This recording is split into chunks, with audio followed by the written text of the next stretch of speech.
Bonjour à tous, eh bien prenons un moment tous ensemble aujourd'hui pour commencer à lire et méditer le volume 4 du livre du ciel de Luisa Picaretta. Au nom du Père qui me crée, du Fils qui me sauve et du Saint-Esprit qui me sanctifie. Amen. Jésus, une fois de plus, nous nous immergeons en toi, dans ta divine volonté, dans cette grande mer de ta lumière où il y a absolument tout. Nous nous remplissons de toi, nous nous gorgeons de toi, nous nous consumons en toi. En toi, nous perdons le néant que nous sommes, nous fusionnons nos volontés dans la tienne. Oui, Jésus, nous te faisons l'offrande de nos volontés pour que tu t'en serves comme champ d'action et que tu continues ton œuvre de création dans nos cœurs. Viens créer en nous, sanctifie-nous, ennoblis-nous, embellis-nous, purifie-nous, rends-nous semblables à toi, Seigneur. Fais-nous grandir dans cette sainteté divine que tu veux pour chacun de tes enfants. Jésus, nous nous abandonnons à tes plans d'amour, à tes desseins que tu as prévus pour chacun de tes enfants. Nous nous abandonnons à toi à la manière de nouveau-nés et comme tous les jours, parce qu'il est si doux de le faire, nous te serrons fort dans nos bras contre nos cœurs et nous voulons te dire d'une seule voix, Jésus, que nous t'aimons.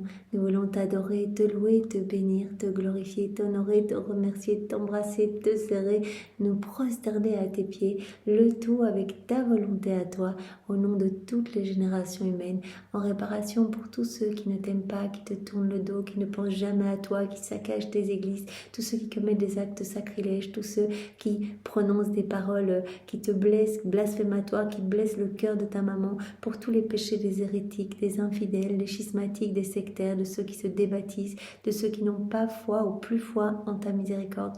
Oh Seigneur, tant de froideur, tant de méchanceté, tant de manque de correspondance à ton amour. Nous entendons tout réparer par l'offrande de nos cœurs, de nos vies, de nos volontés, Seigneur.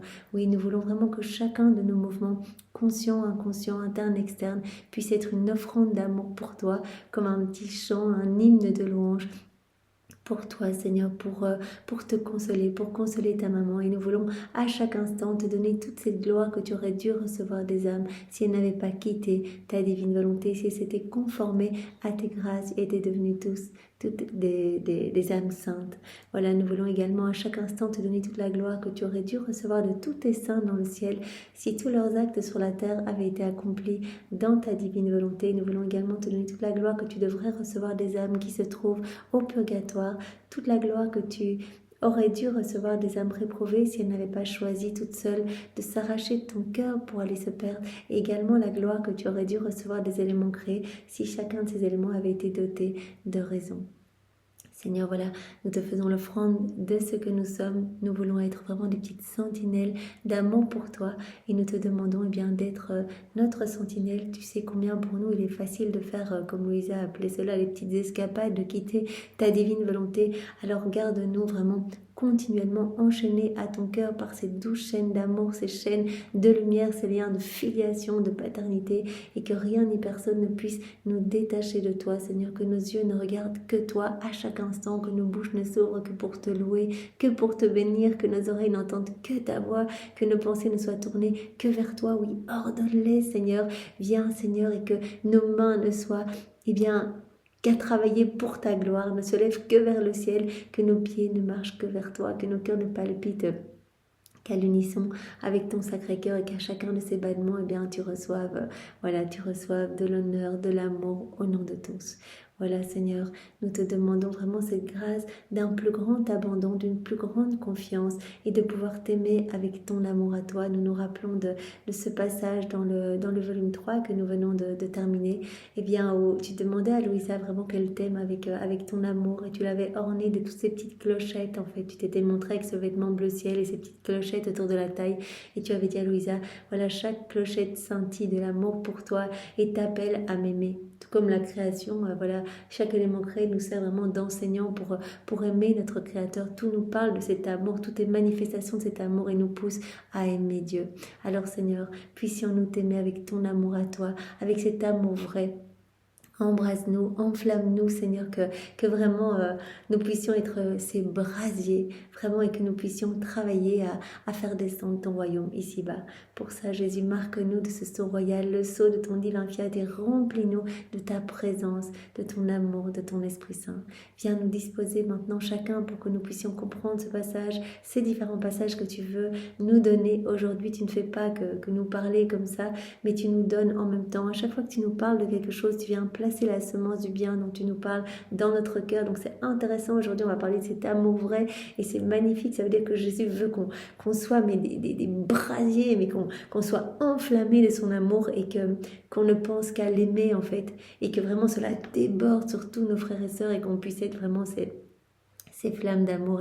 Alors merci Seigneur de préparer nos cœurs, que ce ne soit pas une écoute distraite ou une méditation passive, mais que vraiment nous puissions être tout réceptifs et que vraiment nous accueillions tous ces mots bénis qui sont les tiens avec ton cœur à toi. Alors enveloppe-nous de ta lumière, donne-nous ta sagesse et ta compréhension à toi et viens graver ces mots en lettres d'or dans toutes nos cellules, que nous puissions y penser continuellement et que cela nous pousse à une plus grande intimité avec toi, Seigneur, vraiment à t'offrir tout ce que nous sommes à chaque instant. Tu as dit dans un volume ultérieur, et bien qu'à chaque fois qu'on te donne notre oui, à chaque fois qu'on fait un acte dans la divine volonté, en fait on t'offre toute notre vie, on t'offre notre volonté, on accepte de crucifier notre volonté au profit de la tienne.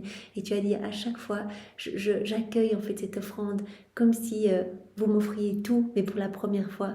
Voilà, vous voyez, il y a les martyrs de sang, donc les martyrs rouges, et à chaque fois qu'on fait un acte dans la divine volonté, c'est un martyr blanc, on offre tout, et Jésus dit, vous m'offrez tout, et moi je vous donne tout, en fait, vous m'offrez votre vie, je vous donne ma vie, vous m'offrez votre cœur, je vous donne mon cœur, vous m'offrez votre volonté, je vous donne ma volonté. Vous imaginez comment c'est merveilleux pour nous, on donne nos petites misères, et Jésus nous remplit de lui, et à chaque fois qu'on abandonne notre volonté propre, et qu'on appelle Jésus à faire en nous, il grandit en nous. En fait, chaque acte va être une nourriture alimentant cette vie du divin vouloir, cette vie de sainteté, cette vie de prière, cette vie de lumière, la vie même de Jésus. Cette vie d'amour aussi. Chaque fois qu'on va faire nos actes, cet amour va grandir puisque c'est Jésus qui va grandir en nous et c'est lui l'amour vrai. Donc cet amour va vraiment déborder de notre personne. On va ressentir de plus en plus cette identification avec Jésus comme Louisa, qui avait atteint ce 4e niveau de vie dans la divine volonté, sentait vraiment Jésus en elle. Elle sentait quand Jésus était triste, elle sentait quand Jésus était heureux, elle le sentait bouger, elle sentait sa gorge se serrer quand Jésus étouffait face aux ingratitudes humaines, etc. Donc il y avait cette identification. Jésus, nous aspirons à cette identification avec toi. Nous voulons que nos vies soient des imitations de ta vie. Nous voulons que nos humanités soient des extensions de ta propre humanité, que tu continues ta vie en nous, que tu continues ta passion en nous, Seigneur. Merci, Seigneur, pour tout ce que tu vas opérer. Nous te faisons confiance et nous te bénissons pour tout ce que tu nous as déjà donné. Viens, Esprit Saint, viens, par la puissante intercession du cœur immaculé de Marie, ton épouse bien-aimée. Viens, Esprit d'amour, Esprit de feu, Esprit de joie, Esprit de sainteté, Esprit de lumière. Viens, par la puissante intercession du cœur immaculé de Marie, ton épouse bien-aimée. Esprit Saint, fais de nous les saints qu'avait prophétisé Saint Louis-Marie Grignon de Montfort, donc les saints des derniers temps, de cette sainteté même de Dieu. Voilà, ce sont tous les enfants de la divine volonté, bien que nous puissions vraiment nous y plonger pleinement et sans regarder autour de nous, mais vraiment que nos yeux ne soient que sur notre Sauveur, notre bien et notre amour. Viens, Esprit Saint, viens, par la puissante intercession du cœur immaculé de Marie, ton épouse bien-aimée.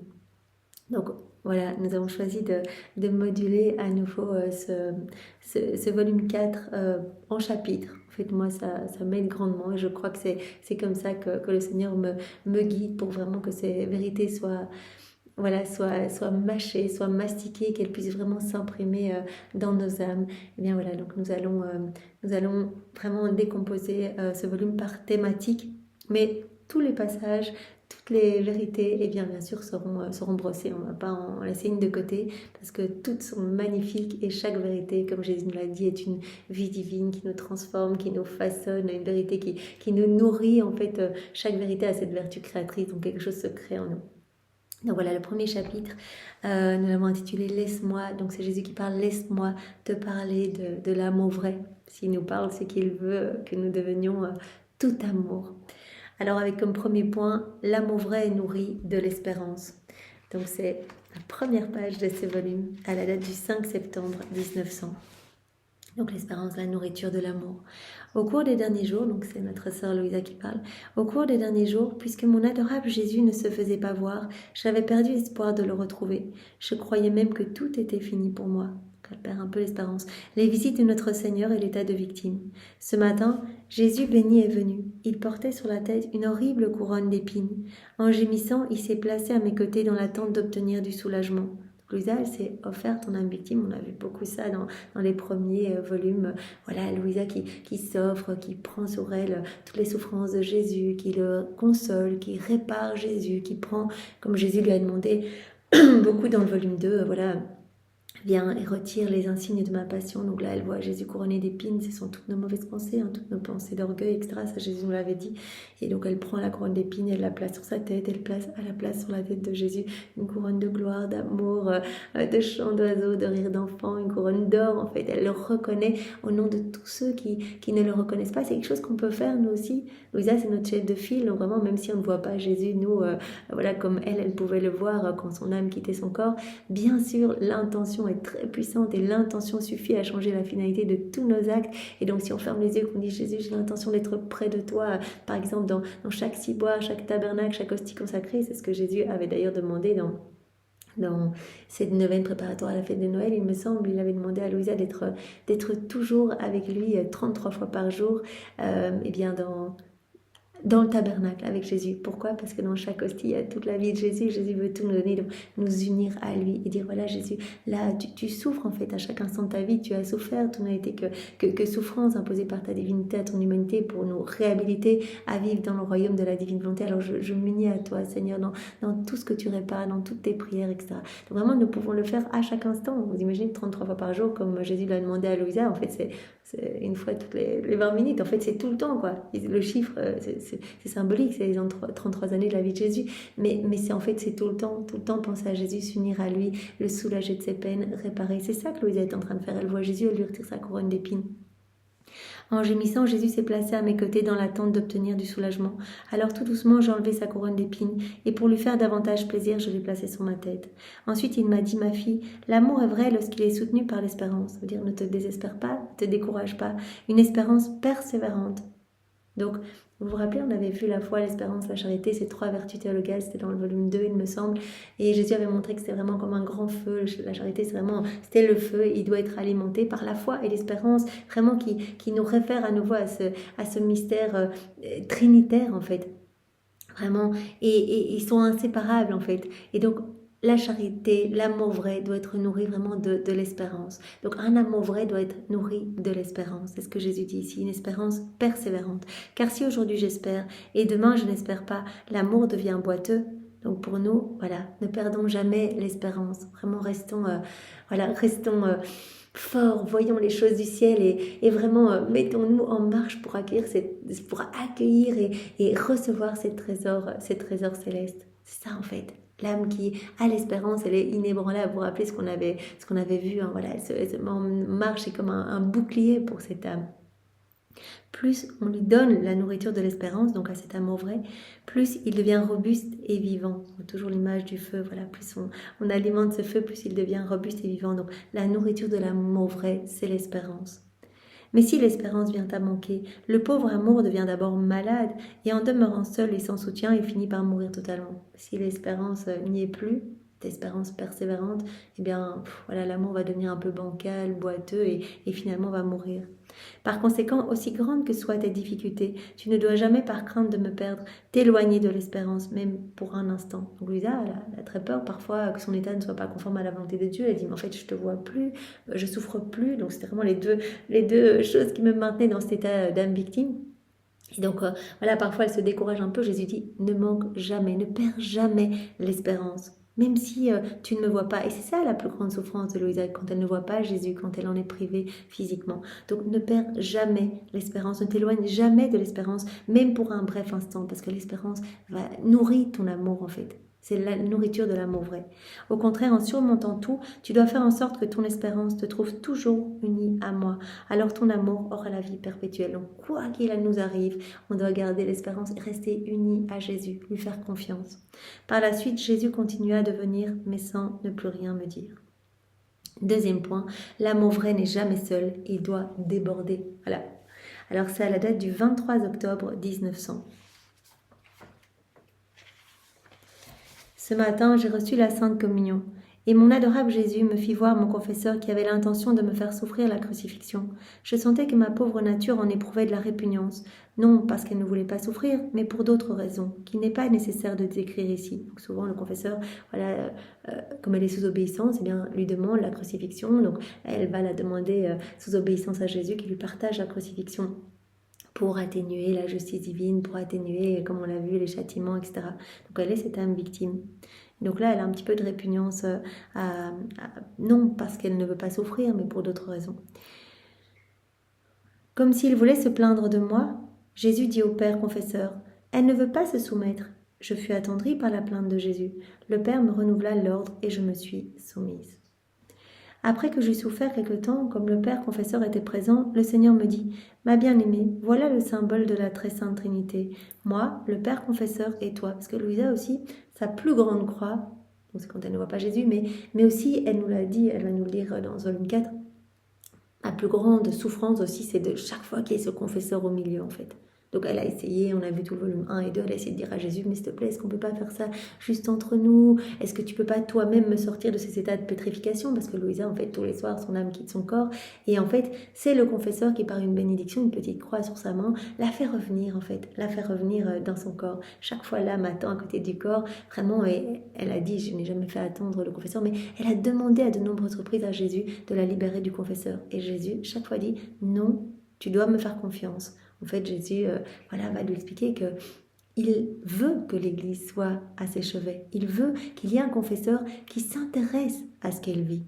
Parce que sinon, comment ces écrits auraient pu se propager? Donc, il veut la présence de l'Église pour que l'Église s'intéresse à ce qu'elle vive et que le prêtre puisse en référer à son évêque, etc., et que ça puisse aller jusqu'au Vatican. Donc, Jésus implique l'Église. Et ça, il va nous l'expliquer plus tard dans ce volume 4.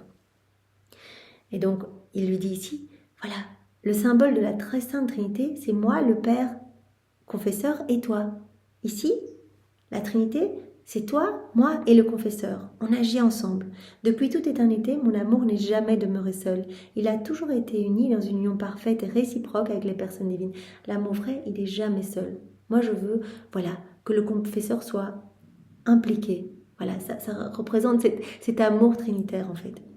Car le véritable amour n'est jamais seul, il produit d'autres amours, il se réjouit d'être aimé par ces amours qu'il a lui-même produits. Le véritable amour n'est jamais seul, il doit déborder. Si l'amour se trouve seul, soit qu'il n'est pas de la nature, de l'amour divin, soit qu'il n'est qu'apparent.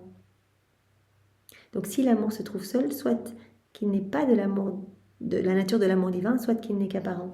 Si tu savais combien je me plais, combien je savoure de pouvoir prolonger chez les créatures cet amour qui de toute éternité régnait et règne toujours dans la très sainte Trinité. Donc l'amour vrai n'est jamais seul, regarde notre amour trinitaire qui se partage continuellement, qui nous unit en fait. Eh bien, cet amour se prolonge, en toi, ça déborde de toi et je veux la présence de ton confesseur.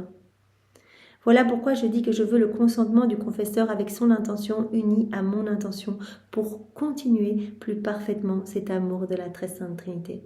Donc je veux la présence du confesseur. Voilà, parce que l'amour vrai n'est jamais seul. Je veux que tu partages, tu déposes à ton confesseur. Donc cet amour trinitaire se continue vraiment à travers toi, moi et le confesseur. Alors, troisième point, l'amour vrai requiert une véritable confiance. Jésus nous appelle à la confiance pour vivre vraiment cet amour vrai, que notre amour puisse rayonner. À la date du 10 novembre 1900.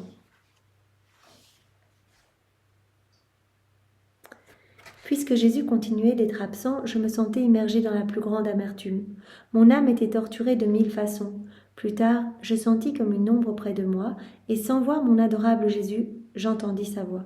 Cette voix me dit « L'amour le plus parfait requiert la véritable confiance envers l'objet aimé.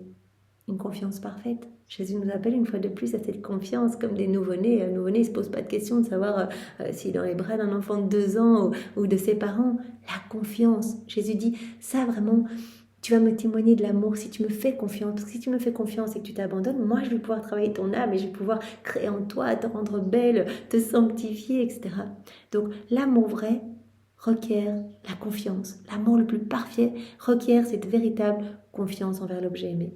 Même si on se sent perdu, même si on sent perdu l'objet aimé, alors plus que jamais, c'est le temps de démontrer cette vive confiance. La Louisa qui ne voit pas Jésus, qui est un petit peu affolée, etc. La confiance, ma fille. Voilà. C'est vraiment, tu vas me manifester ton amour dans cette confiance. C'est là le moyen le plus facile de prendre possession de ce qu'on aime ardemment. Donc en me faisant confiance, en m'abandonnant, eh bien tu vas voir que je vais complètement m'établir en toi. En fait, c'est mon amour qui va grandir en toi. Donc vraiment, nous aussi, dans chacun de nos actes, Seigneur, je te fais confiance. J'accueille tout comme venant de toi, situation facile, difficile, obstacle, etc. Peu importe, je sais que dans la divine volonté, tout ce que je vis, c'est toi qui l'autorise pour quelque chose. Moi, je vois peut-être ce mur devant moi, mais toi, tu vois la marche et tu vois que cela va décaper mon âme. Tu nous as tellement parlé, Jésus, de vraiment la sanctification de nos âmes par la croix. Alors, Seigneur, je l'accueille et je te fais confiance. Voilà, l'amour vrai, eh bien, nous demande cette confiance, requiert cette véritable confiance.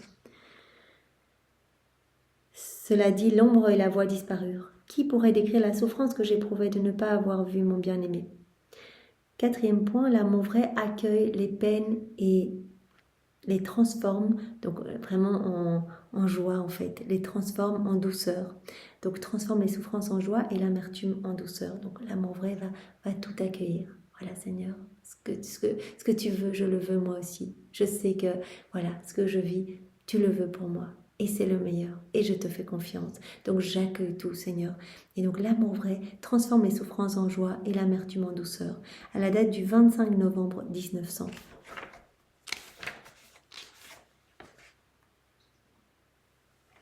Comme mon très doux Jésus tardait à venir, je me suis presque mise à craindre qu'il ne vienne plus.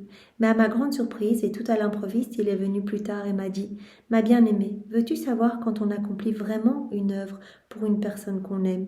C'est quand, en rencontrant des sacrifices, de l'amertume et des souffrances, l'âme a la force de les changer en douceur et en délices.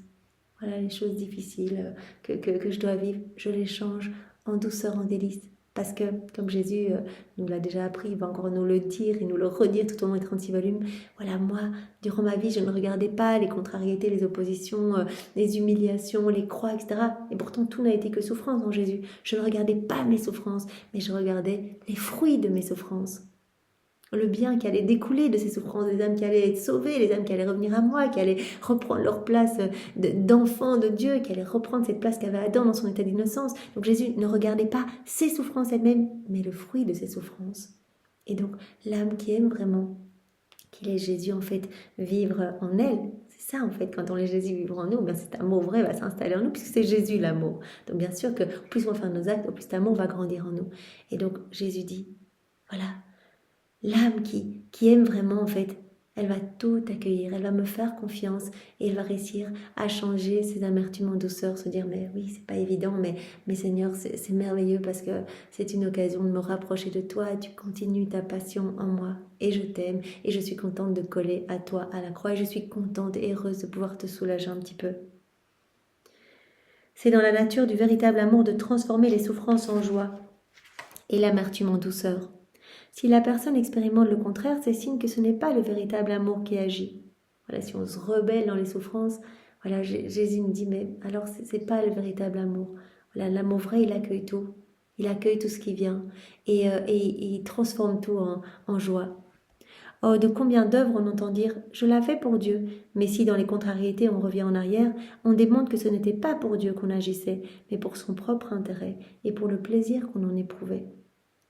Voilà, donc c'est aussi souvent dans les épreuves que voilà que Dieu, que l'âme voit Dieu. On avait vu que la croix était comme cette fenêtre par laquelle l'âme voyait la Trinité, nous détache des choses de la terre et aussi voilà par la croix l'âme est comme éprouvée et voilà et on peut vraiment voir par la croix si si elle va s'abandonner, ou si ce qu'elle faisait, en fait, c'était pour elle-même par intérêt personnel, si elle commence à se rebeller, se détourner de Dieu, etc., dans les épreuves et les difficultés, voilà, c'est qu'elle n'était pas vraiment pleine d'amour pour son Créateur.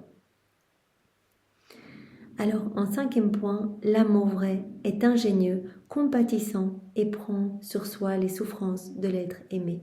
À la date du 5 septembre 1901.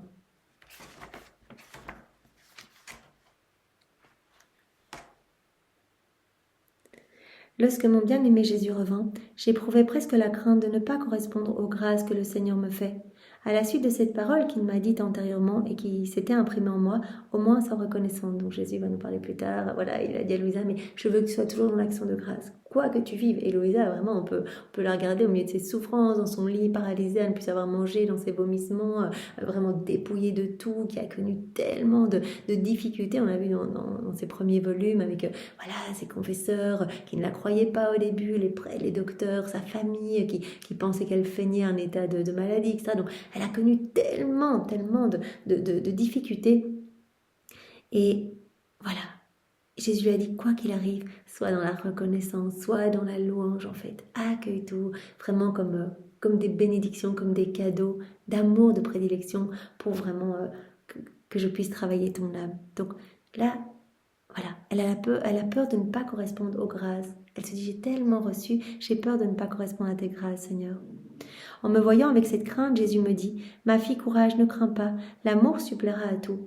D'ailleurs, en appliquant vraiment ta volonté à faire ce que je veux, même si tu manques quelquefois, je suppléerai. Voilà, si tu me laisses grandir en toi, de toute façon, même si tu as tes petites escapades, même si tu n'arrives pas à faire certaines choses, même si tu n'arrives pas à louer continuellement, etc., je viendrai tout suppléer. Voilà, je ferai à ta place en fait. Et Jésus nous l'a déjà dit dans les autres volumes, mais c'est terriblement rassurant pour nous.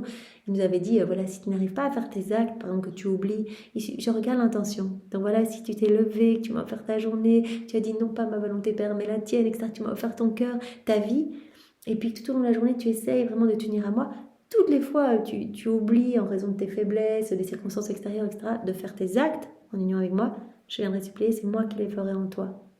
Donc je viendrai quand même apposer sur tes actes le sceau de mon divin vouloir. Voilà, pour qu'il y ait ce mouvement continuel en toi. Ce mouvement ne peut pas s'arrêter, c'est ma vie qui grandit, c'est pas, je sais pas les œuvres, c'est ma vie qui grandit en toi.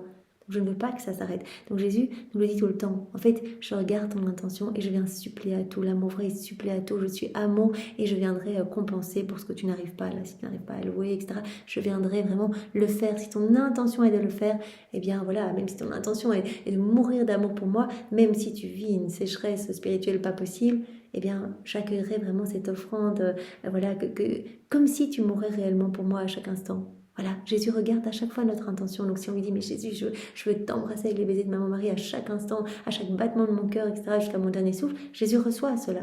L'intention suffit. Donc c'est vraiment important. Et Jésus dit donc, je viendrai suppléer à tout, ne crains rien. Donc ne crains pas, sache cependant que le véritable amour, il est ingénieux et que le vrai génie parvient à tout.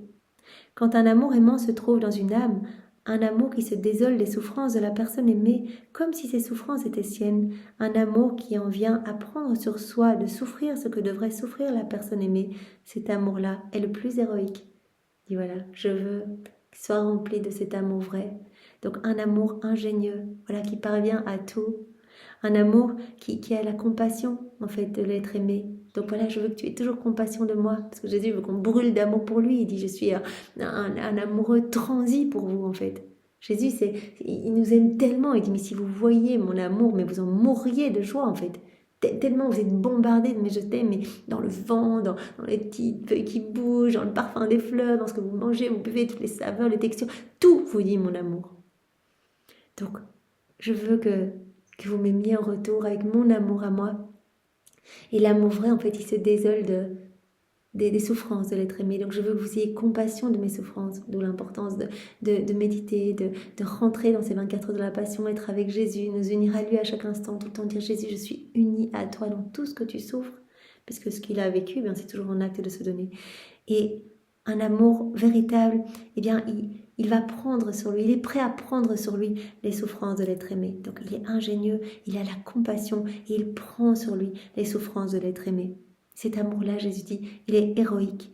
Il est celui qui ressemble plus à mon amour. De fait, il est très difficile de trouver quelqu'un qui soit prêt à livrer sa propre vie. Si dans tout on est, donc un amour héroïque, un amour vrai, c'est dire, mais Jésus, je te donne tout, en fait. Peu importe, ma volonté propre, tu peux la pulvériser, en fait. Je veux qu'elle soit absorbée dans ta divine volonté. Je veux t'absorber en toi, je veux prendre la forme de l'être divin. Je veux ne faire qu'un avec toi, je veux que tu sois heureux, que tu vives en moi.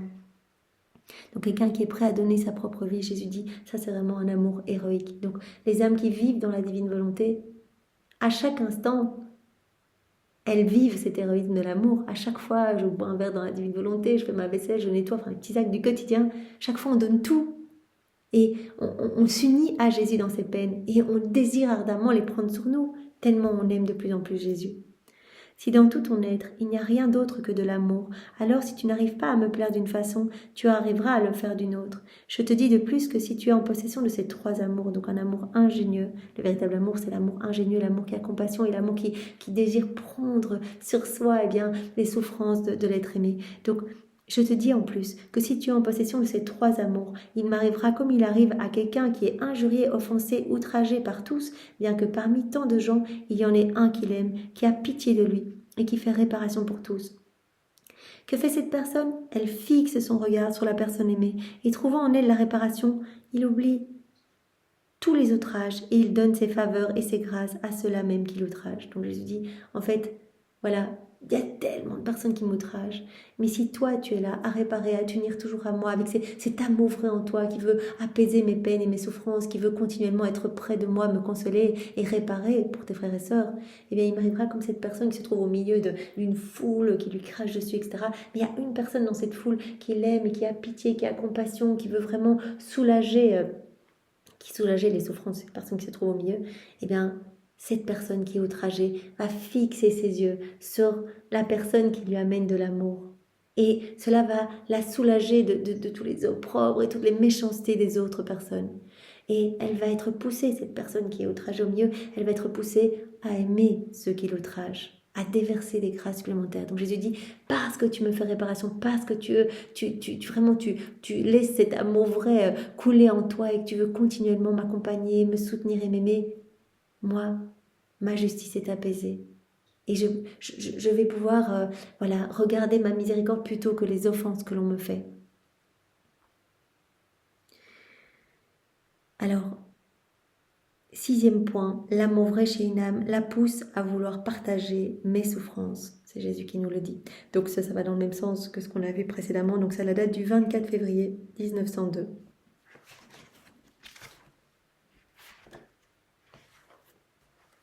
Pendant ce temps, mon adorable Jésus vint, lui aussi, et me dit, « Ma bien-aimée, il n'y a rien qui ne me soit plus cher et plus agréable qu'un cœur juste qui m'aime et qui, en me voyant souffrir, me prie de lui transmettre mes souffrances. » Voilà, ça va dans le même sens, hein, c'est ça l'amour vrai, c'est dire, Jésus, partage-moi tout. Cela me lie grandement à lui et exerce une si grande force sur mon cœur que, comme récompense, je lui donne tout mon être. Je lui accorde les plus grandes grâces et tout ce qu'il veut. Et on a vu dans le passage précédent que même ces grâces débordent sur toutes les personnes, même qui outragent Jésus. Donc il va être beaucoup plus compatissant. Voilà, sa justice divine va être grandement calmée quand on le console, qu'on s'offre à lui complètement, qu'on prend sur nous ses peines, une partie de ses peines. Voilà, comme Louisa, Jésus l'a bien dit, c'est une petite gorgée de mon amertume. Et nous, c'est une micro-gouttelette que Jésus nous partage dans les petites croix qu'on accepte. C'est ça, en fait, quand on accepte nos croix, on soulage Jésus, on unit nos souffrances aux siennes pour que nos souffrances portent les fruits de ses souffrances rédemptrices. Donc Jésus dit, cela touche tellement mon cœur, en fait, quand une âme souhaite souffrir unie à moi, accepte en tout cas ses souffrances et les unit aux miennes, qu'elle veut me soulager, et bien que j'accorde à cette âme les plus grandes grâces et tout ce que cette âme veut. Si je ne faisais pas cela, puisque ce cœur s'est donné tout à moi, je sens que tout ce que je ne lui donnerais pas, ce seraient des vols que je commettrais ou autant de dettes que je contracterais envers ce cœur juste. Voilà, donc Jésus ne peut rien refuser à vraiment une âme qui l'aime avec cet amour véritable. Et l'amour véritable, il veut s'offrir, il veut réparer pour tous, il veut prendre les peines de l'être aimé. Donc on veut prendre les peines de Jésus, on veut vraiment lui apporter du réconfort. Alors, en point 7, l'amour vrai, c'est souffrir la souffrance de la personne aimée pour le soulager. Donc à nouveau, cela va dans le même point, dans le même sens, à la date du 25 janvier 1902.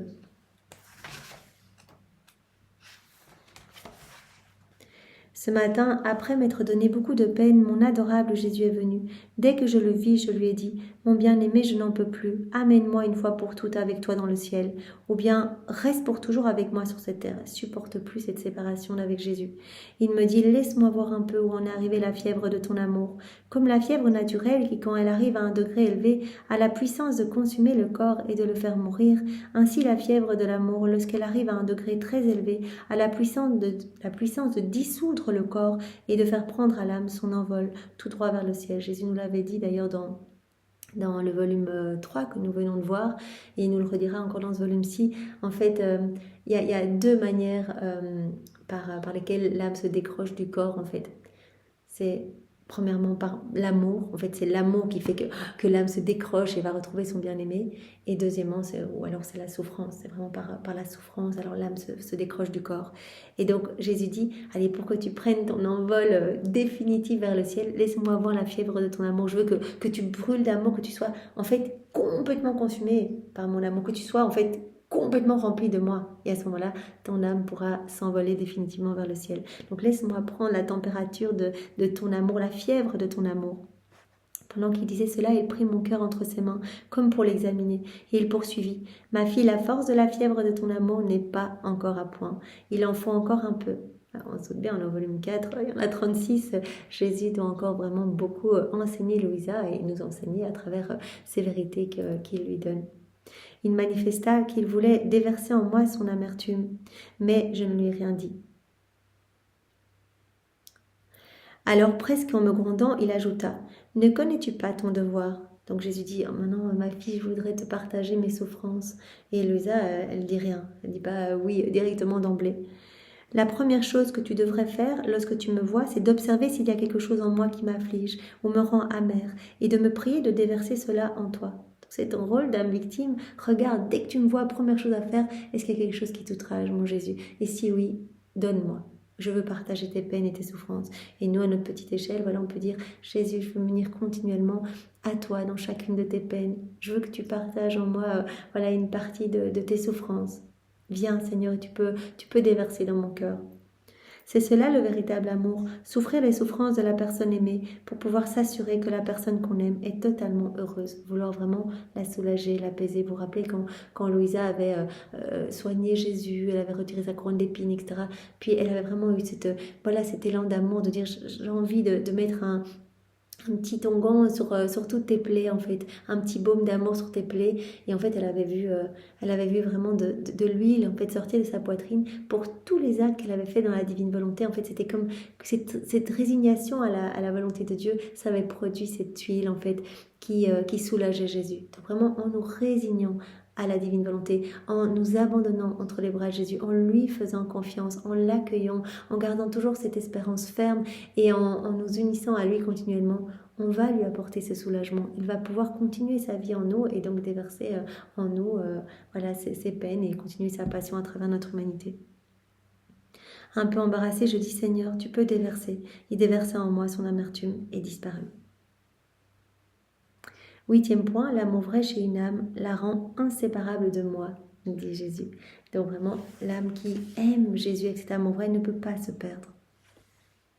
À la date du 15 juin 1902. Me trouvant dans mon état habituel, mon adorable Jésus me transporta hors de mon corps et me dit, ma fille, on peut dire que toutes les vertus sont mes qualités et mes attributs. Les vertus divines sont, toutes les vertus sont les attributs de Dieu. Mais on ne peut pas dire que l'amour soit un de mes attributs. Non, l'amour est ma nature même, c'est moi l'amour. Je suis l'amour, tout est amour en moi. Et donc, c'est ma passion d'aimer en fait. J'ai besoin de vous aimer, j'ai besoin de déverser mon amour et j'ai besoin de ce retour d'amour. L'homme, il a été créé pour être le réceptacle de notre amour, pour être vraiment l'exutoire de notre amour, pour accueillir tout notre amour, vraiment s'en délecter et nous répondre en fait, répondre à cette tendresse divine. Toutes les vertus forment mon trône et mes qualités, mais l'amour constitue mon être même. C'est ma nature, l'amour.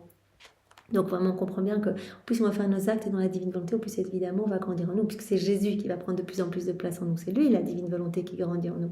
Et donc, on comprend bien que plus on va faire nos actes, plus cette vie d'amour va grandir en nous. Donc on va de plus en plus l'aimer, on va grandir vraiment dans cette intimité, on va le connaître de plus en plus, on va se connaître nous de mieux en mieux, en fait on va voir notre néant et notre petitesse et on va connaître notre Créateur de plus en plus, ce secret céleste et voilà, et cette union qui va passer à la consommation va être vraiment de plus en plus forte. En entendant cela, je me suis souvenu que le jour précédent, j'avais dit à une personne qui craignait pour son salut que celui qui aime vraiment Jésus-Christ peut être sûr d'être sauvé. Quant à moi, je considère comme impossible que notre Seigneur éloigne de lui une âme qu'il aime de tout son cœur. C'est pourquoi j'ai dit à cette personne, pensons à l'aimer et nous tiendrons notre salut dans nos propres mains. Donc elle se rappelle qu'elle avait dit à quelqu'un qui avait peur, voilà, qui était à la porte de la mort, qui avait dit mais en fait j'ai vraiment peur pour mon salut, et Louisa lui avait dit mais contentons-nous d'aimer avec tout notre cœur Jésus, parce qu'une âme qui aime Jésus, elle ne peut pas se perdre, c'est impossible, et donc contentons-nous d'aimer Jésus et nous tiendrons notre salut dans nos mains. Alors j'ai demandé à Jésus, à mon aimable Jésus, si en disant cela j'avais mal parlé. Il me répondit, ma bien-aimée, ce que tu as dit est juste, car l'amour a ceci qui lui est propre. De deux objets, il en forme un seul. De deux volontés, il en forme une seule. Alors plus on va aimer, voilà, on va se consumer en Dieu, comme deux objets qui n'en forment qu'un seul, qui sont fondus l'un dans l'autre. L'âme qui m'aime forme avec moi une seule chose, une seule volonté. Comment peut-elle donc se séparer de moi? Donc cet amour vrai, en fait, par chacun de nos actes, on offre un amour parfait à Dieu. On lui offre cet amour vrai. On offre une adoration parfaite, on offre une gloire parfaite et on le fait au nom de tous. Donc on voit bien que c'est magnifique et que cela nous lie de plus en plus à Dieu. Donc voilà, l'âme qui m'aime vraiment de tout son cœur, eh bien elle forme avec moi une seule chose, une seule volonté. Comment peut-elle donc se séparer de moi? Bien plus ma nature étant l'amour, si elle trouve quelques étincelles d'amour chez l'homme, elle l'unit immédiatement à l'amour éternel. Voilà, si on aime Jésus de son amour, en fait, dans la divine volonté, chacun de nos actes, c'est ça, on offre Dieu à Dieu, eh bien, si mon amour, si ma nature qui n'est qu'amour trouve des petites étincelles de mon amour, bien sûr, elle les absorbe immédiatement. Tout comme il est impossible de former deux âmes à partir d'une seule âme, deux corps à partir d'un seul corps, ainsi il est impossible que celui qui m'aime vraiment aille à sa perte. Impossible qu'on soit séparés en fait. Une âme qui m'aime vraiment et qui vraiment me donne tout et qui veut souffrir par amour pour moi, qui veut réparer pour moi, qui pense continuellement à moi. En fait, par nos actes, on pense tout le temps à Jésus. Nos actes sont des réparations pour tous. On fait un petit acte, en fait, on va donner à la Trinité toute la gloire que tous les hommes auraient dû donner. Par exemple, si je mange dans la divine volonté, on va donner toute la gloire que tous les hommes de chaque génération auraient dû donner si ils avaient mangé dans la divine volonté, s'ils étaient restés unis à leur Créateur. Ou si je prie dans la divine volonté, eh bien, je vais donner toute la gloire de chacune des prières que Dieu aurait dû recevoir. Je vais réparer pour les prières mal faites, les prières déconnectées, les prières faites par intérêt personnel ou les âmes qui ne prient pas du tout. On va donner toute cette gloire à la Trinité. Donc chaque acte est une réparation, chaque acte est un amour pur que l'on donne, un amour divin que l'on donne à la Trinité. C'est tellement beau. Alors point 9, l'amour vrai uni à la mortification me fait renaître dans le cœur de celui qui m'aime.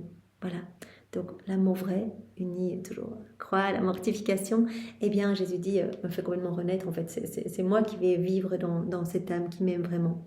À la date du 4 janvier 1901.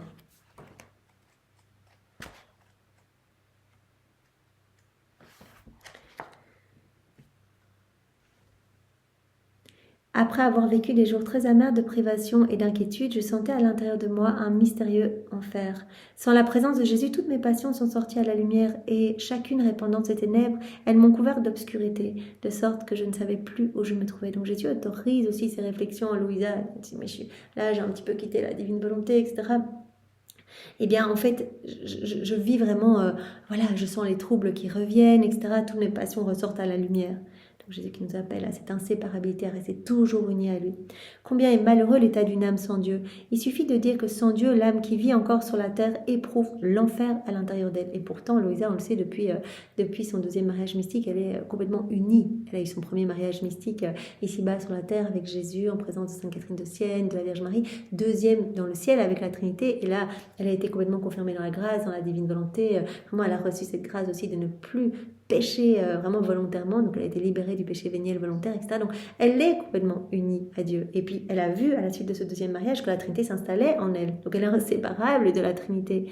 Mais Jésus autorise cela pour nous dire à nous, ne te sépare pas de moi. L'homme sans Dieu ne peut pas être heureux, puisque je suis la paix, je suis l'amour, je suis la source de tout.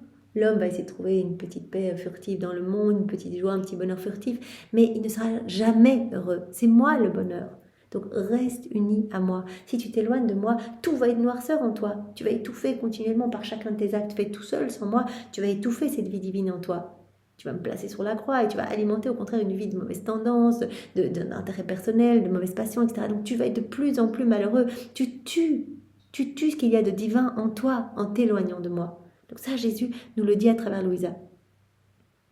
L'âme qui vit encore sur la terre éprouve l'enfer à l'intérieur d'elle, si elle est séparée de Dieu.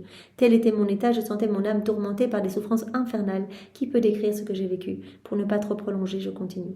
Ainsi, ce matin, j'ai reçu la communion, et me trouvant dans une extrême affliction, je sentis notre Seigneur se mouvoir dans mon intérieur. On voit bien que Jésus, il est bien en Louisa avec son Père et l'Esprit Saint. En voyant son image, je voulus observer si c'était une image de bois ou une image de chair vivante. Et pourtant, Jésus lui a déjà dit, c'est une présence réelle. Même pas une présence mystique, c'est une présence réelle. Donc elle dit, mais est-ce que c'est en bois? Est-ce que c'est une image? Ou c'est Jésus réellement qui est là? Je regardais et je vis que c'était le crucifié dans sa chair vivante. Donc elle le voit en elle, vivant et crucifié. En me regardant, il me dit, si mon image dans ton intérieur était de bois, ton amour ne serait qu'apparent, car seul l'amour vrai et sincère, uni à la mortification, me fait renaître vivant et crucifié dans le cœur de celui qui m'aime. Seule une âme offerte qui m'aime vraiment avec mon amour, donc les âmes qui vivent dans la divine volonté, qui donnent tout à Jésus, même si on a l'impression qu'on donne rien, qu'on est chez nous, que voilà, nos actes sont prières, sont offrandes parfaites d'amour. Donc l'amour vrai, uni à la mortification, parce que Jésus continue sa passion en nous, eh bien me faire renaître dans l'âme, me faire renaître vivant et crucifié dans le cœur de celui qui m'aime. Donc je continue ma vie dans celui qui m'aime, dans le cœur de celui qui m'aime. En voyant le Seigneur, j'aurais voulu me soustraire à sa présence, tellement je me voyais mauvaise. Jésus poursuivit en disant, « Où veux-tu aller? Je suis la lumière, et où que tu ailles, ma lumière t'investit de toutes parts. T'es immergé en moi, je suis la lumière, où veux-tu aller ?» Devant la présence de Jésus, devant sa lumière, devant sa voix, mes passions disparurent. Voilà, Jésus vient tout éclipser en nous. C'est ça qui est magnifique aussi. Au plus on va faire nos actes, au plus nos passions vont disparaître. Et ça, on va vraiment le voir, parce que Jésus grandit en nous, c'est normal. Il ne va pas cohabiter avec le péché. Donc, à chaque acte que l'on fait, il va retirer quelque chose de mauvais de notre âme pour y placer quelque chose du ciel, pour grandir en nous. Donc, on va être de plus en plus semblable à Jésus. C'est ça qui est magnifique. Donc on va voir qu'on va acquérir son immutabilité, sa constance dans le bien. Voilà, on va être de plus en plus obéissant à sa volonté. On va être de plus en plus détaché pour les choses du monde. On va avoir vraiment son calme, etc. Donc ça, il va vraiment nous transformer en profondeur. Devant sa lumière, sa voix, mes passions disparurent. Je ne sais pas où elles sont allées. Je suis devenue comme une petite fille et je me suis retrouvée en mon corps totalement transformée. Que tout soit pour la gloire de Dieu et le bien de mon âme. Point 10. L'amour vrai est constant, il est sans limite, il est fort, il est noué avec Dieu et avec le prochain. À la date du 10 septembre 1902.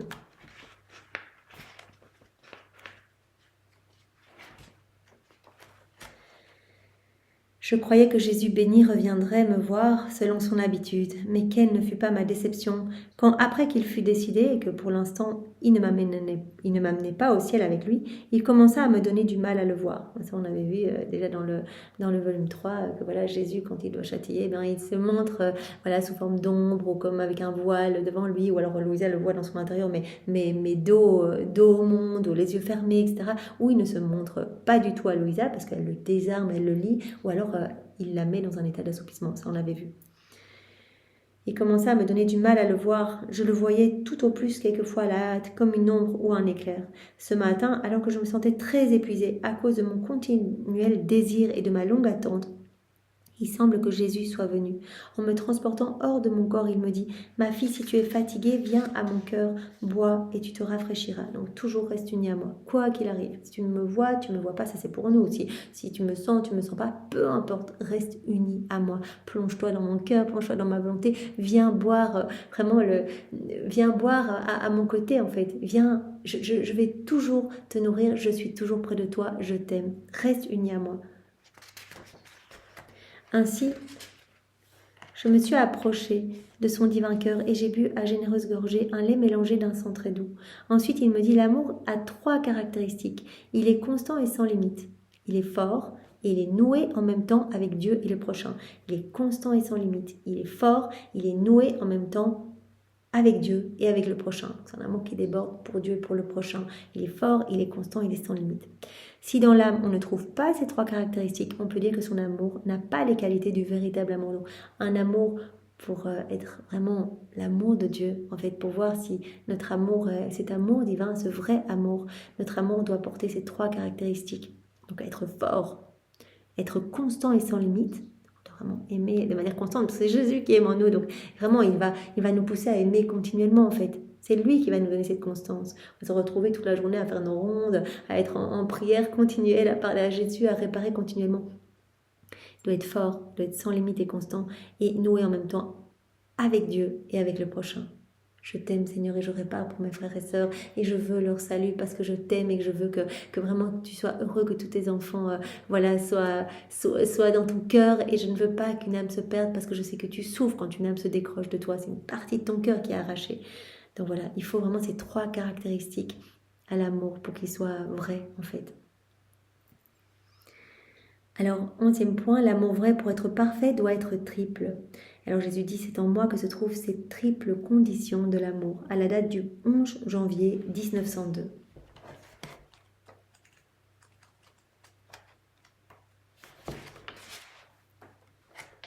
Ce matin, ayant reçu la communion, j'ai vu brièvement mon adorable Jésus. Dès que je l'ai vu, je lui ai dit, mon doux bien, dis-moi, est-ce que tu continues de m'aimer? Jésus répondit, oui, mais je suis amoureux et jaloux et amoureux. Je te dis même que pour être parfait, l'amour doit être triple. Donc Jésus va parler de l'amour triple en fait, divin. Et notre amour, il doit être triple aussi pour répondre à cet amour et pour être vrai, pour être véritable. C'est en moi, Jésus nous dit, c'est en moi que se trouve cette triple condition de l'amour. Premièrement, regarde, je t'aime comme créateur, comme rédempteur et comme amoureux. Deuxièmement, je t'aime à travers ma toute-puissance dont je me suis servi pour te créer et pour tout créer par amour pour toi, de sorte que l'air, l'eau, le feu et tout le reste disent que je t'aime et que je les ai créés par amour pour toi. Je t'aime comme mon image et je t'aime particulièrement par égard pour toi. Troisièmement, je t'aime de toute éternité. Je t'aime dans le temps et dans l'éternité, cela n'étant rien d'autre qu'un souffle sorti de mon amour. Imagine-toi alors l'immensité de cet amour qui m'habite. Donc voilà, cette triple condition de l'amour se trouve bien sûr en moi. Alors moi je t'aime comme le créateur, comme rédempteur et comme amoureux. Je t'aime à travers toute la création, tout te manifeste mon amour. Je t'aime comme mon image et je t'aime particulièrement par égard pour toi. Et troisièmement, je t'aime de toute éternité. Mon amour pour toi n'a jamais cessé, il n'a jamais eu de commencement, il n'aura jamais de fin. C'est tellement beau, cet amour immense. Quant à toi, tu es obligé de me retourner ce triple amour. Retourne-moi ce triple amour. En m'aimant comme ton Dieu, tu dois entièrement te fixer en moi et ne rien laisser sortir de toi qui ne soit amour pour moi. Donc je veux qu'il y ait cette pureté d'intention et que tout soit par amour pour moi. Tu dois me retourner ce triple amour. Regarde combien je t'aime, mon amour qui n'a ni commencement ni fin, qui est de toute éternité. Mon amour, je t'aime comme créateur, comme rédempteur, comme amoureux. Je t'aime à travers chaque élément créé. Je t'aime comme mon image. Donc retourne-moi ce triple amour. En tout ce que tu fais, pense à moi, fais tout par amour pour moi. Tu dois te fixer entièrement en moi. Je veux que tu m'aimes aussi par égard pour toi et pour le bien que tu en retires. Aime-moi, regarde-moi, fixe-toi en moi, fais tout par amour pour moi. Et je veux aussi que en m'aimant par égard pour toi et pour le bien que tu en retires, et bien que tu te fixes en moi, que tu ne laisses rien sortir de toi, qui ne soit amour pour moi, en m'aimant par égard pour toi aussi et pour le bien que tu en retires. Tu dois aussi m'aimer en voyant, que tu es plus heureuse avec moi, etc. Et troisièmement, en m'aimant pour tous et en tout. Donc tu dois me retourner ce triple amour. Tu dois m'aimer à chaque instant avec cet amour, cet amour tourné vers moi. Tu dois être fixé en moi. Tu dois m'aimer par égard pour toi-même aussi, pour le bien que tu en retires aussi, voir toutes les grâces que je te donne, tu dois les reconnaître et tu dois m'aimer pour tous et en tout. Tu dois m'aimer partout, pour chacun, pour réparer pour tes frères et sœurs. Donc le vrai amour, pour être parfait, il doit être triple. Et Jésus nous dit, c'est en moi que se trouve cette triple condition de l'amour. 12e point, si tu veux être rempli de l'amour divin, tu dois te dépouiller de toi-même. à la date du 14 janvier 1902.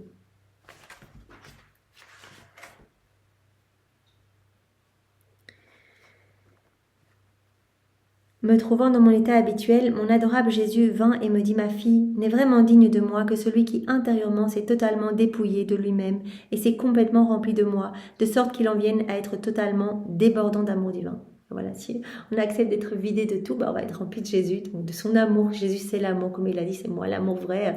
La Trinité, c'est l'amour vrai. Donc voilà, on va, en se dépouillant de tout, en reconnaissant notre néant, en abandonnant notre rien, en plongeant notre néant dans le tout qu'est Dieu, il va pouvoir créer en nous. Il a dit: je suis le Dieu qui crée à partir de rien.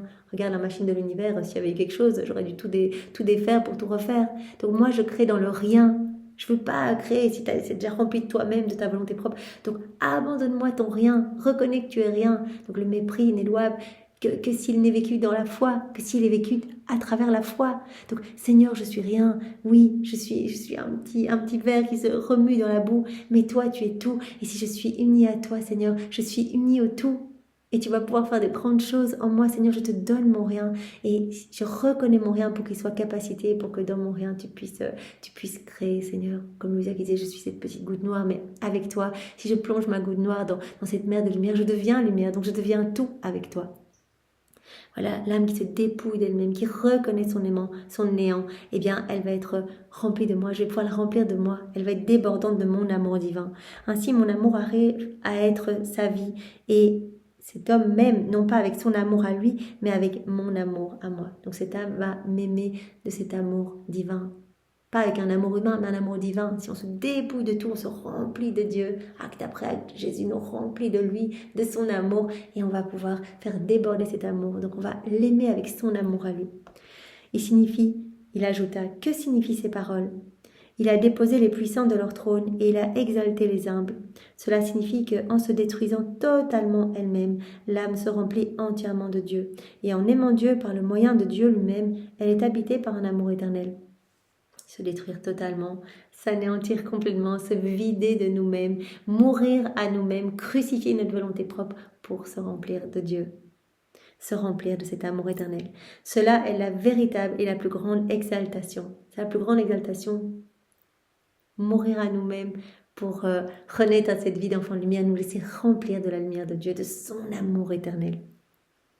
C'est la véritable exaltation en même temps que la véritable humilité. Il faut vraiment renoncer à nous-mêmes, mais complètement, quoi. Vraiment dire: non, Seigneur, que ta volonté soit faite en toute chose. Je renonce à moi-même. J'aurais peut-être fait ça comme ça. Non, Seigneur, c'est toi. Je te laisse toute la place. Et là, on va être vraiment rempli de cet amour vrai. Donc c'est la plus grande exaltation en même temps que la véritable humilité. Il ajouta: le vrai signe pour connaître si l'âme possède cet amour, c'est si elle ne s'occupe de rien d'autre que d'aimer Dieu seul, d'aimer Dieu seul, de le faire connaître et de le faire aimer par tous. Voilà, le signe pour savoir si une âme est remplie de cet amour vrai, c'est qu'elle ne s'occupe que de moi, dit Jésus. Elle ne s'occupe de rien d'autre que de m'aimer, de me faire aimer, de me faire connaître à tous. Ensuite, Jésus se retira dans mon intérieur et je l'ai entendu qui priait ainsi: Trinité toujours sainte et indivisible, je t'adore profondément, je t'aime intensément.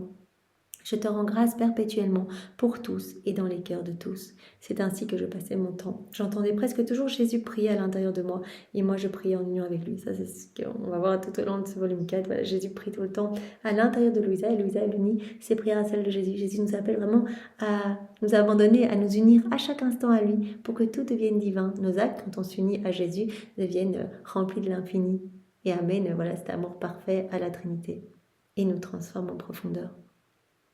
Je crois qu'on fait un acte dans la divine volonté. Jésus vient dilater notre âme pour nous donner plus de son amour. Il élargit les frontières de son royaume en notre cœur et il nous remplit davantage de lui. Et il prononce son fiat créateur, ça c'est incroyable. Tout l'univers, nous y compris, tout a été fait en 6 fiat. Voilà, Dieu qui a prononcé 6 fiat et tout a été fait, c'est magnifique, fiat lux, etc. Et à chaque fois qu'on fait un acte dans la divine volonté, Jésus prononce son fiat en nous, son fiat créateur, et quelque chose se crée, nouveaux cieux, nouveau soleil, nouvelle floraison, nouvelle sainteté, nouvelle beauté, etc. Et aussi, à chaque fois qu'on fait un acte, Jésus prononce la parole, les paroles de la consécration sur notre âme. Donc chaque acte est comme une hostie. C'est Jésus, c'est une vie divine, donc c'est juste magnifique, une vie divine qui comprend tout. Ça, Jésus nous l'a dit plus tard, il y a tout dans votre acte, tous les saints viennent s'y déverser. voilà, ma maman, ses actes, ma vie même, la Trinité même, et dans cet acte. Donc il y a tout, c'est juste magnifique. Merci Seigneur. Alors le dernier point pour aujourd'hui, l'amour vrai. Jésus nous dit, bah, c'est l'amour trinitaire, c'est moi l'amour vrai, c'est cet amour qu'il y a entre nous, cet amour trinitaire. Voilà. C'est à la date du 3 décembre 1900. La nature de la très sainte Trinité est formée de l'amour le plus pur, le plus simple et le plus communicatif. Ce matin, étant hors de mon corps, je me suis retrouvée avec l'enfant Jésus dans les bras. Pendant que je me délectais à le regarder, et sans que je sache comment, de cet enfant que je contemplais, en est sorti un second, et après un bref moment, un troisième. Donc de l'enfant Jésus qu'elle contemplait, hop, elle le contemple et elle voit de cet enfant sort un autre, et puis un troisième. Tous les trois semblables, bien que distincts, bien sûr, ce mystère trinitaire. Tout étonné de voir cela, je dis « Comme on touche ici du doigt le mystère très saint de la très sainte Trinité. Alors que vous êtes un, vous êtes aussi trois. Il me semblait que tous les trois me parlaient, mais pendant que la parole sortait de chacun, elle ne formait qu'une seule voix. Cette voix disait « Notre nature est formée de l'amour le plus pur, le plus simple et le plus communicatif. C'est dans la nature du véritable amour de produire, à partir de lui-même, des images toutes semblables à lui-même, en puissance, en bonté, en beauté et en tout ce qu'il contient. » Donc c'est dans la nature du véritable amour. Nous sommes amour, c'est notre amour. C'est dans la nature du véritable amour de produire à partir de lui-même des images toutes semblables à lui, à lui-même en puissance, en bonté, en beauté et en tout ce qu'il contient. Donc cet amour trinitaire, le Père qui génère continuellement le Fils et de cet amour mutuel entre le Père et le Fils procède continuellement l'Esprit Saint. Pour manifester la grandeur de notre toute-puissance, notre amour apporte sa marque distinctive, et puisque notre nature est simple, sans aucune matière qui pourrait empêcher notre union parfaite, en se fusionnant dans l'amour, elle forme trois personnes, et en se fusionnant de nouveau, elle forme un seul Dieu. Trois personnes, vraiment un seul amour, une seule volonté. Voilà comme Louisa qui avait vu les trois soleils, vous vous rappelez quand Jésus avait dit « Je suis la lumière » et donc elle avait vu trois soleils, elle avait compris ce mystère trinitaire, donc trois soleils, mais dont les rayons se dardaient et semblaient en fait, ces trois soleils semblaient n'en former qu'un seul en fait. Le véritable amour associé en propre, il a la capacité de produire des images parfaitement semblables à lui-même, ou encore d'assumer l'image de celui qu'il aime. Donc, le véritable amour associé en propre, c'est qu'il a la capacité de produire des images semblables à lui-même ou d'assumer l'image de l'être aimé. C'est ce que Jésus a fait avec nous. Donc, il a pris notre nature humaine et il nous a communiqué sa divinité. C'est ainsi qu'a fait la seconde personne de la très sainte Trinité, qui en rachetant le genre humain a assumé la nature de l'homme ainsi que sa ressemblance et lui a communiqué sa divinité. Donc il a assumé notre nature humaine et lui a communiqué sa divinité. Pendant que les trois voix parlaient en une seule voix, je distinguais très clairement mon bien-aimé Jésus, en reconnaissant en lui l'image de la nature humaine. Et c'était seulement à cause de Jésus que j'avais la confiance nécessaire pour demeurer en présence de la Trinité.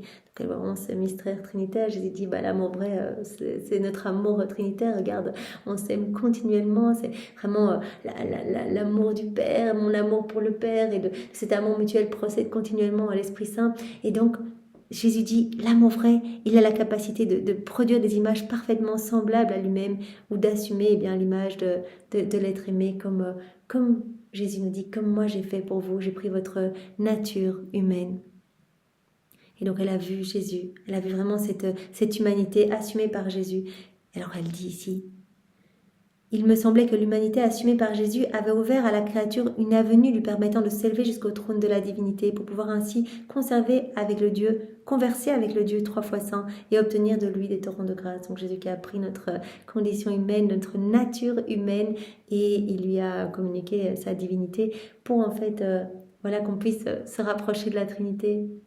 Voilà, comme ici Louisa le dit, on a l'impression que l'humanité assumée par Jésus a ouvert à la créature une avenue qui permet à la créature de s'élever jusqu'au trône de la divinité pour pouvoir converser avec le Dieu 3 fois saint, obtenir de lui des torrents de grâce. Donc Jésus vraiment nous a donné en prenant par amour pour nous, en assumant notre nature humaine, eh bien, voilà, c'est rendu complètement accessible, en fait. Voilà, on peut vraiment, à travers l'humanité de Jésus, eh bien, vraiment nous élever, en fait, nous élever vers le trône et converser avec le Dieu trois fois saint. Oh, que de moments heureux j'ai goûté, que de choses j'ai comprises. Pour pouvoir écrire quelques mots là-dessus, j'aurais besoin de le faire quand mon âme se trouve avec mon cher Jésus, quand il me semble qu'elle est dégagée de mon corps. Lorsque je me trouve de nouveau emprisonnée dans mon corps, les ténèbres de ma prison m'éloignent de mon soleil mystique et la souffrance de ne pas le voir me rend incapable de décrire ces choses et me font vivre comme si j'étais mourante. Bien sûr, quand je suis avec Jésus, je comprends tout. Jésus se communique vraiment par cette communication intellectuelle, donc tout se fait par des rayons de lumière. En tout cas, quand c'est une des communications que Jésus utilise avec Louisa, ou alors il lui parle clairement, il donne des vérités, ou alors il se montre en crucifié, en jeune homme, en bébé, etc. Mais souvent, c'est par cette communication intellectuelle. Il dit, mais je comprends tout, en fait, vraiment, en une seconde, je comprends tout. Mais quand je reviens dans mon corps, non seulement je souffre de la privation de Jésus, etc. Et je me sens à nouveau dans la prison de mon corps, et je suis incapable de dire, mais je bafouille, en fait. Je ne peux que bredouiller quelques mots, comme un petit bébé qui devrait expliquer une pièce de théâtre magnifique. Il ne pourrait rien dire, en fait. Elle dit, voilà, je bafouille, je dis par obéissance ce que j'ai compris. Mais donc voilà, ce qu'elle a compris, ce qu'elle nous a dit ici, et ce qui clôture ce chapitre 1, c'est que l'amour vrai, voilà, c'est l'amour trinitaire, cet amour qui se partage entre les trois personnes divines et qui les unit complètement. Et que cet amour, eh bien, a la capacité de produire des images parfaitement semblables à lui-même, ou encore d'assumer eh bien l'image de celui qu'il aime. Et c'est ce que Jésus a fait. Il a assumé notre nature humaine. Et en fait, par son humanité assumée, en fait, il nous a permis en fait de nous rapprocher de la Trinité. Voilà. Donc je ne sais pas comment décrire tout ça. Elle le dit. Je suis incapable de décrire ces choses et ça me fait vivre comme si j'étais mourante. Mais je suis contrainte à vivre liée, prisonnière dans ce misérable corps. Ah Seigneur, aie pitié d'une misérable pécheresse qui vit enfermée et emprisonnée. Vite, brise les murs de cette prison pour que je puisse m'envoler vers toi et ne plus jamais revenir sur la terre. C'est ce qu'elle demande tout le temps. Elle soupire après le ciel. Et Jésus va nous le dire d'ailleurs dans ce volume 4. L'âme qui soupire continuellement à être avec moi dans le ciel, en fait, qui aspire à la mort, mais pas dans le côté morbide, désespéré, etc. Mais en fait, tellement elle-même, elle veut être unie à moi pour l'éternité. Mais dans le ciel, eh bien, Jésus dit, mais ça c'est une offrande d'amour, mais qui blesse complètement mon cœur, en fait. Et tous ces élans d'amour où tu t'élances pour dire, mais je veux tellement être avec toi. Donc l'âme qui ne craint pas la mort parce qu'elle veut tellement cette union avec moi. Et ça, c'est vraiment une offrande qui me touche profondément. Donc voilà, on a vu aujourd'hui ce chapitre 1 où Jésus dit à Louisa, laisse-moi te parler de l'amour vrai. Il nous l'a dit à chacun de nous, laisse-moi te parler de l'amour vrai. En fait, je veux te remplir de cet amour vrai. Je veux que tu débordes de mon amour. Je veux vivre en toi et je veux prendre toute la place en toi. C'est moi l'amour. Et vraiment, je veux que tu me laisses le champ libre, que tu te dépouilles de tout. Et vraiment, par tes actes, tu nous attires à toi. Quand tu vas faire tes actes dans la divine volonté, c'est la Trinité qui va vivre en toi. Et c'est cet amour trinitaire qui va rayonner de ton humanité. Alors Jésus nous a dit, l'amour vrai est nourri de l'espérance. On ne perd jamais cette espérance. Reste uni à moi, continue à faire tes actes, tes rondes. L'amour vrai, il n'est jamais seul, il doit déborder. Donc on avait vu vraiment que le confesseur, cet amour trinitaire reproduit en fait. Jésus qui veut en fait, il va nous dire plus tard que c'est vraiment un décret divin que le confesseur soit au chevet de Louisa pour la sortir de ses états de souffrance et pour accueillir ses confessions. L'amour vrai requiert vraiment cette confiance, en fait, cet abandon complet. Et l'amour vrai accueille les peines, en fait, et transforme toutes les souffrances en joie, les amertumes en douceur. Donc l'amour vrai, il est compatissant, il est ingénieux et il prend sur soi les souffrances de l'être aimé. Donc Jésus nous montre que c'est ça qu'il attend, en fait, qu'on soit continuellement en train de réparer, qu'on prenne sur nous ces souffrances. Et c'est un signe aussi que cet amour vrai grandit en nous. Si on est poussé à vraiment à nous unir à Jésus, à essayer de le soulager en tout temps, si on ressent en fait les souffrances de Jésus à travers les iniquités du monde, à travers les méchancetés, à travers les ingratitudes, à travers les mots que l'on entend, que directement on pense à consoler Jésus, qu'on ne se regarde pas nous-mêmes quand on est offensé, quand quelqu'un nous critique, qu'on ne se regarde pas nous-mêmes et que nos yeux sont sur Jésus pour le consoler, c'est déjà un signe que l'amour vrai grandit en nous. Donc l'amour vrai, en fait, comme dit Jésus ici, eh bien, pousse l'âme à vouloir partager toutes mes souffrances. L'amour vrai, c'est souffrir la souffrance de la personne aimée pour la soulager. Donc ça, on a vu 3 passages qui nous ont été donnés, voilà, pour nous montrer vraiment que l'importance voilà, de soulager Jésus dans ses peines, voilà, lui offrir toutes nos souffrances et vouloir vraiment l'apaiser des siennes en fait. C'est ça quand on accepte nos croix, c'est Jésus en fait je les accepte parce que je veux te soulager, prendre un tout petit peu de ça sur moi. L'amour vrai chez une âme la rend inséparable de moi, nous avait dit Jésus, elle ne peut pas se perdre. Vous vous rappelez Louisa qui disait à cette âme qui avait peur pour son salut, voilà, si tu aimes Jésus, en fait, tu vas tenir ton salut entre tes mains parce que Jésus ne peut pas se séparer d'une âme qu'il aime. Et quand c'est cet amour qui est vrai, avec cette pureté d'intention, en fait, voilà, Jésus dit, je m'unis à cette âme, on est inséparables, en fait. Voilà, une seule volonté, un seul corps, une seule âme, voilà, un seul amour, un seul acte, en fait. On est ensemble, donc de deux corps, on peut pas avec un corps en faire deux, et on peut pas avec voilà, on peut pas, on est inséparables. Donc je garde cette âme inséparable de moi, donc elle ne pourra pas se perdre si elle m'aime avec cet amour vrai. Et l'amour vrai, uni à la mortification, Jésus nous dit, elle me fait renaître dans le cœur de celui qui m'aime. Donc vous avez vu Jésus crucifié, vraiment vivant dans son cœur. Donc vraiment, voilà, quand on aime Jésus, bien sûr, en fait, on l'aime et il grandit de plus en plus en nous par chaque acte que l'on fait. Il vit en nous en fait. Voilà, l'amour vrai fait vraiment vivre Jésus en nous. Et c'est son amour qui déborde de notre humanité. L'amour vrai, il est constant. Jésus nous a demandé vraiment d'avoir voilà, ces trois caractéristiques. Il doit être constant, sans limite, il doit être fort et il doit être noué avec Dieu et le prochain. Voilà, continuellement, essayer de ramener des âmes. En fait, Jésus veut qu'on prolonge sa vie. Donc ce qu'il a fait sur la terre, il veut qu'on le fasse. Donc lui, il a passé son temps à glorifier son Père, à lui donner toutes ces dettes de gloire que les hommes ne lui avaient pas données depuis la chute d'Adam, et puis à réparer toutes nos vies, à refaire toutes nos vies, à remercier son Père continuellement pour chacun de nous, et puis à refaire chacun de nos actes déconnectés de son vouloir.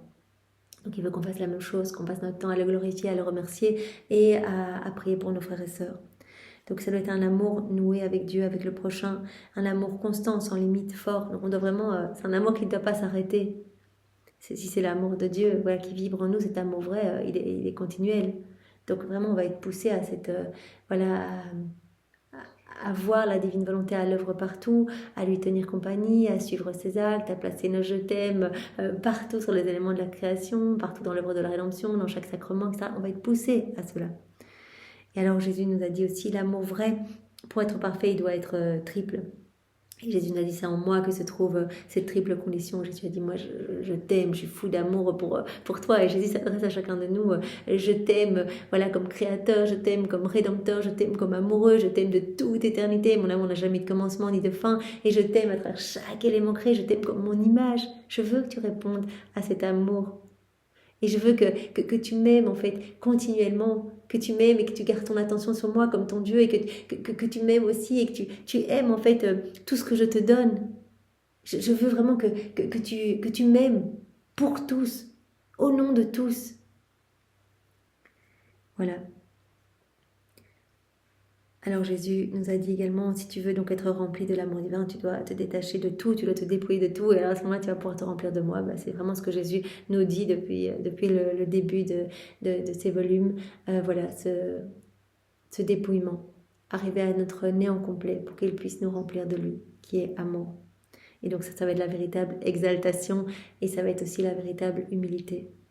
Et alors l'amour vrai, voilà, c'est l'amour trinitaire, c'est ce que Jésus nous a dit, la nature de la Sainte Trinité est formée de l'amour le plus pur, l'amour le plus simple et l'amour le plus communicatif. Et donc Jésus veut vivre en nous avec son Père l'Esprit Saint et donc nous appelle à cette union continuelle à lui. Voilà, reste fixé sur moi, fais tes actes et tu deviendras pur amour. En fait, Jésus veut qu'on arrive à devenir pur amour en fait. Il veut qu'on soit chacun pur amour, pure lumière pour qu'on puisse nous unir à lui directement dans le ciel en fait. Parce qu'on ne pourra s'unir à lui que quand on sera comme lui, de même nature que lui, donc complètement amour. Si on n'est pas amour, on va devoir passer par le purgatoire pour remplir tous ces vides d'amour dans notre âme. Toutes les fois on agit sans Dieu, ça crée des vides d'amour en nous. Chacun de nos actes devra être refait au purgatoire s'il n'a pas été fait par amour pour Dieu, s'il n'a pas été fait uni à Dieu. Donc voilà, c'est très important. On peut vivre déjà la vie des bienheureux ici-bas, on peut vivre déjà la vie des saints ici-bas en nous laissant remplir de cet amour divin, de cet amour vrai et en devenant vraiment amour. Voilà, Jésus veut aujourd'hui que nous soyons tout amour, comme lui, qu'on le laisse vivre en nous et qu'il puisse déborder à travers chacun de nous de cet amour pur, de cet amour vrai. Merci Seigneur, sois vraiment béni éternellement. Et pour te remercier, nous t'offrons l'amour de Maman Marie, nous t'offrons ses étreintes, ses caresses, nous t'offrons chacun de ces actes qu'elle a accomplis depuis l'instant 1 de sa conception jusqu'à son assomption. Nous t'offrons tous les actes accomplis dans la divine volonté par Adam dans son état d'innocence, par Louisa et par les âmes à la suite de Louisa, donc toutes les âmes vivant dans la divine volonté. Nous t'offrons tous les actes d'amour de tous les saints. Chapelet, martyr, mortification, jeûne, prière, dévotion, tout ce qui a pu être fait par amour pour toi, pour ta maman, pour le ciel. On te réoffre tout, Seigneur, vraiment, on veut tout réactualiser, on veut tout plonger et tout refaire dans ta divine volonté aussi pour te donner une gloire nouvelle et pour donner à tous ces saints une gloire accidentelle et on veut t'offrir cet amour vrai. On veut t'offrir votre amour, l'amour du Père, l'amour de l'Esprit Saint, ton amour que tu as placé partout dans l'œuvre de la création, de la rédemption, de la sanctification.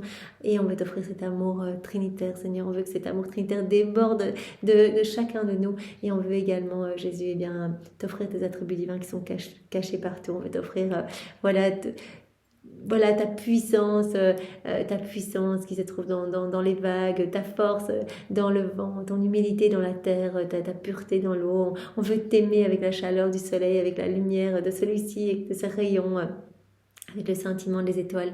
Seigneur, on veut vraiment être totalement offert à toi et que tu nous brûles d'amour. Voilà, c'est notre demande. Tu as dit demandez, vous recevrez. Nous voulons une seule chose, être d'autres toi sur la terre et que tu puisses te réjouir de chacun de nous. Que nous voulons être ces petites sources de réjouissance pour tout le ciel, Seigneur. Nous voulons que tu puisses trouver en nous du repos, que nos âmes soient comme ces petits matelas douillets pour toi et que tu puisses y déverser tes amertumes, tes souffrances, que tu puisses trouver du réconfort. Nous voulons être d'autres mères pour toi. Nous voulons te donner à manger, te nourrir, Seigneur, te garder dans nos bras. Alors voilà, fais de nous ce qui te plaira, Seigneur, et nous savons que ton plan, c'est ça, que nous soyons saints. Alors nous savons que notre demande sera entendue parce qu'elle est conforme à ta volonté et que tu es en train vraiment de nous travailler, chacun de nous en profondeur. Sois béni, Seigneur. Au nom du Père et du Fils et du Saint-Esprit. Amen. Soyez tous bénis. Belle journée à tous. Au revoir.